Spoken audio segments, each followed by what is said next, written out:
Добро пожаловать на канал Рецепты из тетради. Сегодня я предлагаю приготовить папушник. Украинский пасхальный хлеб, или проще говоря паску, которая получается невероятно вкусной и долго не черствеет.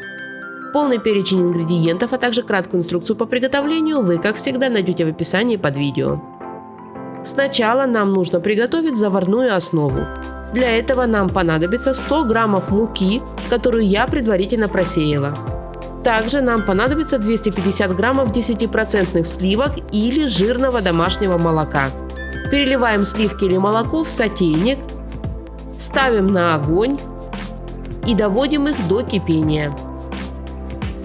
Горячие сливки вливаем в миску с мукой и тщательно их перемешиваем, то есть завариваем муку сливками. В идеале, если у вас получится однородная масса без комочков, но это не принципиально. Распределяем получившуюся массу тонким слоем по дну и стенкам миски. Накрываем ее пленкой в контакт и оставляем остывать до температуры 37-38 градусов. Можно, чтобы заварная основа остыла сильнее, но она ни в коем случае не должна быть выше 40 градусов. На тактильном уровне она должна быть приятно теплой. Остывшую заварную основу слегка перемешиваем и добавляем в нее 100 граммов сахара. И еще раз хорошо перемешиваем. Затем добавляем 50 граммов жирной сметаны комнатной температуры, у меня 20%. И снова хорошо перемешиваем. Если заварная основа у вас получилась с комочками, которые вас сильно раздражают, получившуюся массу можно даже пробить погружным блендером до однородности. Но это не обязательно, поскольку все комочки потом разойдутся. В получившуюся массу добавляем 12-13 граммов сухих или 40-40-50 граммов прессованных дрожжей. И еще раз хорошо все перемешиваем, чтобы дрожжи разошлись. Затягиваем миску с опарой пленкой и убираем в теплое место на 30-60 минут, чтобы дрожжи активизировались и опара стала пышной. Примерно через полчаса берем 5-6 яиц. У меня яйца категории S1. Поэтому я беру 6 штук. Если у вас яйца категории S0 или SV, то достаточно будет и 5 штук.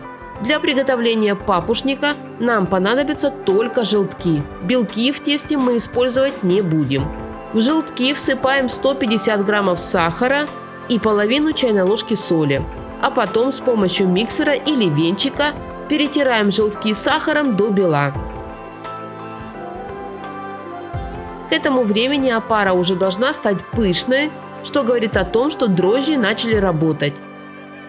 Поэтому вливаем в опару перетертые с сахаром желтки и слегка все перемешиваем.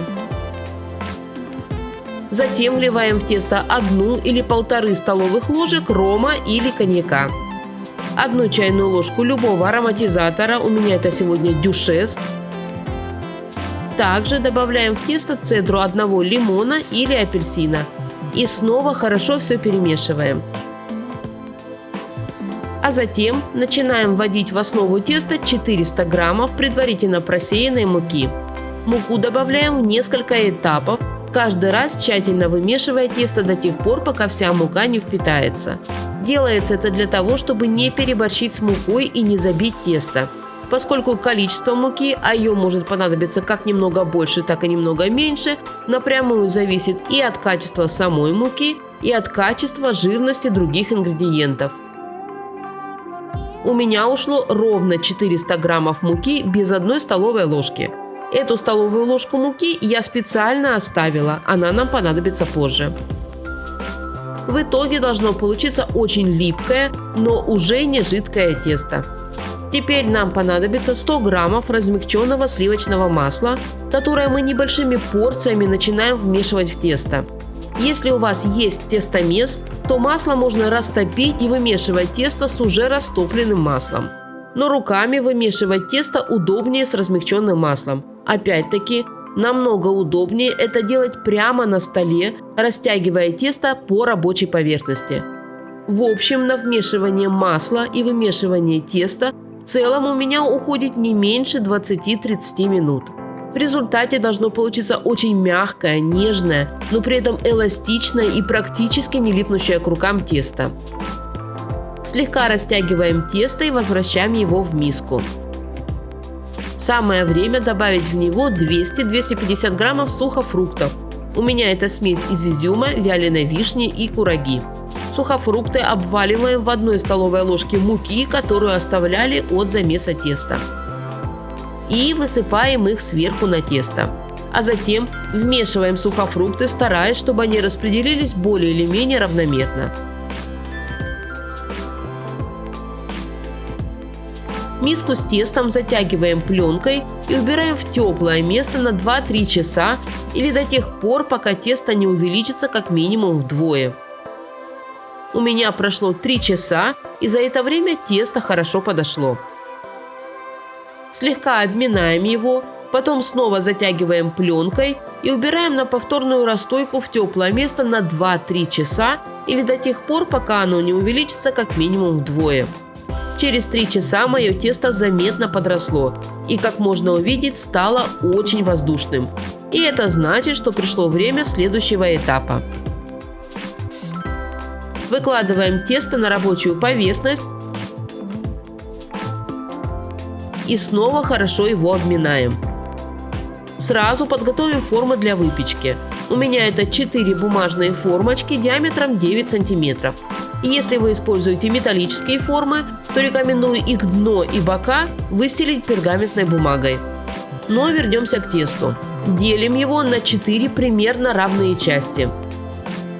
Каждую часть теста округляем, а затем выкладываем в формочку.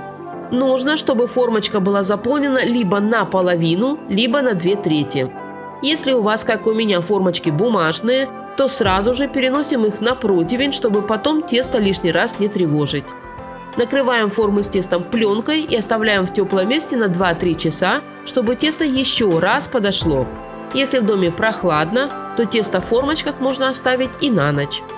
Когда тесто в формочках увеличится в размерах как минимум вдвое, отправляем будущие паски в уже разогретую до 180-190 градусов духовку, где папушники будут выпекаться на протяжении 40-50 минут или до сухой зубочистки.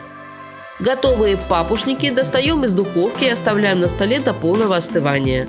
Как вы можете заметить, в тех формах, которые были заполнены наполовину, паски получились вровень с краями формы, а заполненные на 2/3 получились на 2-3 см выше краев. После остывания паски можно достать из формочек. Они получаются очень мягкими, но при этом упругими. Но посмотрим, что там в разрезе. А разрез тоже не разочаровал. Воздушный и нежный мякиш красивого желтоватого цвета со слегка волокнистой структурой. И даже через экран видно, что он очень сочный и влажный. А еще он очень ароматный и аппетитный. Кстати, название этой паски произошло от старославянского слова «папа», то есть мягкий хлеб. От себя могу добавить, что благодаря использованию заварной основы и рома, папушник очень долго не черствеет, даже если не заворачивать его в пленку.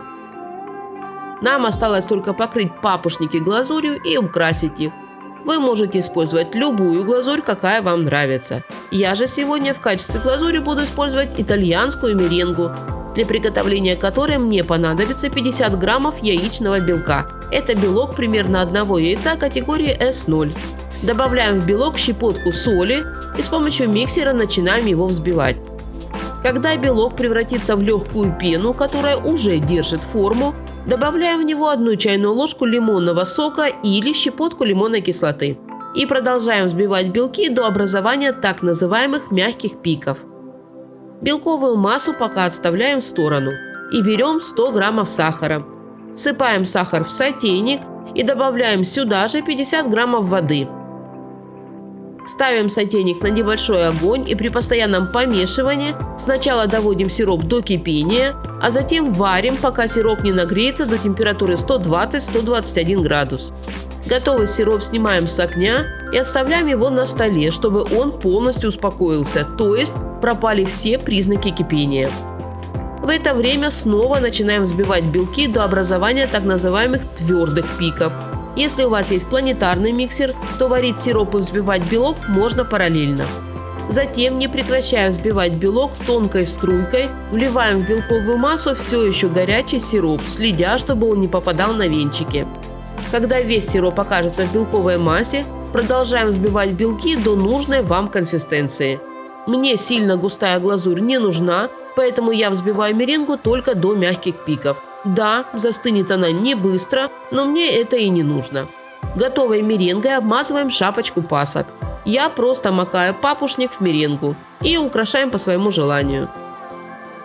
Настойчиво рекомендую приготовить папушник, так как уверена, эта паска наверняка займет почетное место в вашем списке любимой пасхальной выпечки.